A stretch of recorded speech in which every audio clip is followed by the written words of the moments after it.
is up, YouTube? Thank you guys for tuning in once again, and make sure if you aren't subscribed yet, make sure you hit that subscribe button and help grow this channel. And now for this video, we are going to be diving into the Razer Blade 15 2020 model, and I'm going to be going through a complete walkthrough. You guys asked about it in the comments, you guys hit me up in my Instagram DMs, and now I'm finally here and we're going to start diving into this laptop. So before I go further into basically my experience of this laptop and me using the laptop for the past couple of weeks, I want to basically make two things clear. So first, the Razer Blade 15 comes with basically two models, right? So it comes with the advanced option, or we have the base option. So I'm just gonna walk through that so you guys know what the difference is, and maybe it might help you pick out the laptop you want. But ultimately, the advanced model obviously comes with better specs, better things to add on, and I feel like ultimately that's something if you would want to go for, if you're an extreme gamer, right? Or if you basically really do like editing, or if you're doing some crazy work with Adobe, whereas the base model will be sufficient for an editor just like me, who's just using Premiere Pro, right? So now let's just get into basically the specs and let's compare the advanced and the base model. So in terms of advanced model, we're looking at 8-core 10th generation Intel Core i7, whereas basically the base model comes with 6-core 10th gen Intel Core i7. Now in terms of graphics, we're looking at NVIDIA GeForce RTX 2080 Super. Obviously we do have basically lower end NVIDIA cards, but that's what it gets up to. And in terms of the base model, we're looking at up to NVIDIA GeForce RTX 2070. Now display comes with 300 Hz matte, or basically OLED 4K touch. Now the base model, we don't have the 4K basically touch, but we do have the OLED 4K, or we have the 144 Hz matte. Now in terms of storage, we have up to 1 terabyte and 16 gig RAM, or in terms of the base model, we're looking at 512 gigabytes, right?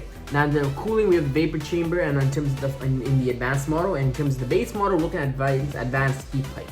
Now for the advanced model, the keyboard comes with a per key RGB Razer Chroma. So you can customize each individual key with your favorite color, right? You have a lot of basic options you can go through via the Razer Chroma basically app. Versus for the base model, we're looking at a single zone RGB Razer Chroma. So now if you take a look at the ports, right? The advanced model comes with SD card reader, but doesn't come with Ethernet cable port, whereas with the base model comes with Ethernet but not SD card reader. So again, you pick your choice. If an Ethernet cable is more important to you than SD card reader, then go ahead, go take the base model. If the SD card reader is more important for you, then go ahead and take the advanced model, right?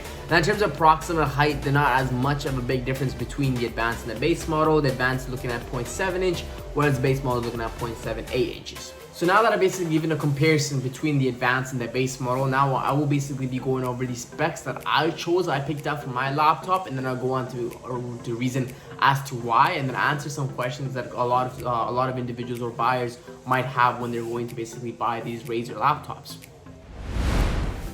So I did pick out a Razer Blade 15 base model. So it comes with a Windows 10 home operating system. In terms of processor, 10th gen Intel Core i7.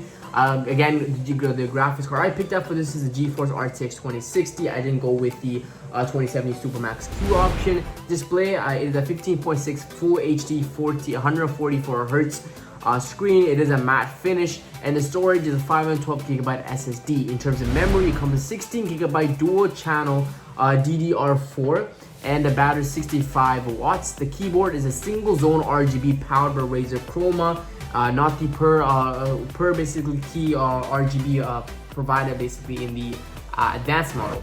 Again, it does come with an Ethernet portal, not an SD card reader. And in terms of webcam, it does come with a webcam at 720p, and the finish is aluminum steel bodied, and it comes with that famous Razer 3-headed snake, which is also LED light up, and you also have the option of controlling the color, whether you want to be breathing, static, or just turned off itself. In terms of dimensions, it's on the screen right there. So 0.7 inches times 9.25 inches times 13.98 inches. So in terms of my option, in terms of portability, just by looking at the laptop, right, the feel, it's very heavy, it's very large. So in terms of portability, if you want to basically take it to basically school, or if you're always on the run, I would suggest you basically stay away from this laptop, as it is a very heavy laptop.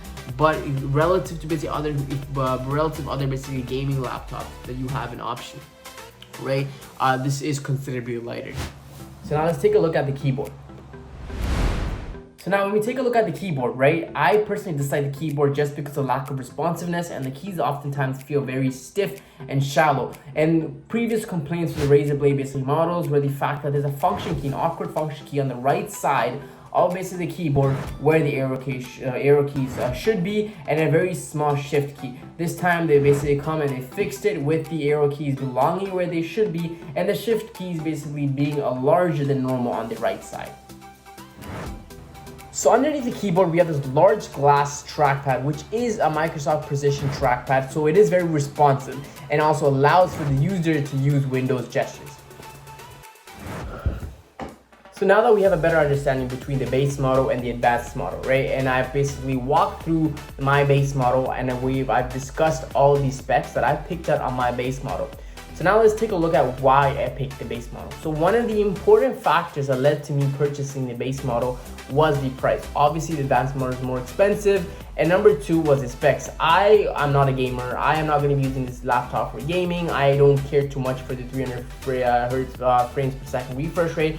I don't care too much about basically the crazy GPU cards or graphics card on the laptop. Right? I just need this solely for editing and editing only. And in terms of my experience for the past couple of weeks, comparing relative to my MacBook Pro 2015, once again, it saves so much more time. It's much more efficient. When I mean so much time, rendering times is comparative to like 2 hours on my MacBook, 10 to 15 minutes exporting a 10-minute clip on my Razer Blade, right? So absolutely amazing in terms of that. However, the downside is battery, right? So the MacBook is something it's portable, you can take it to school, you don't need the laptop, you don't need to be charging all the time. Whereas on the Razer Blade, you're gonna be finding yourself using a laptop for 2 to 3 hours, editing or gaming, whatnot. You're gonna have to have the charger on you at almost all times. And also when it comes down to portability, the Razer Blade isn't as portable.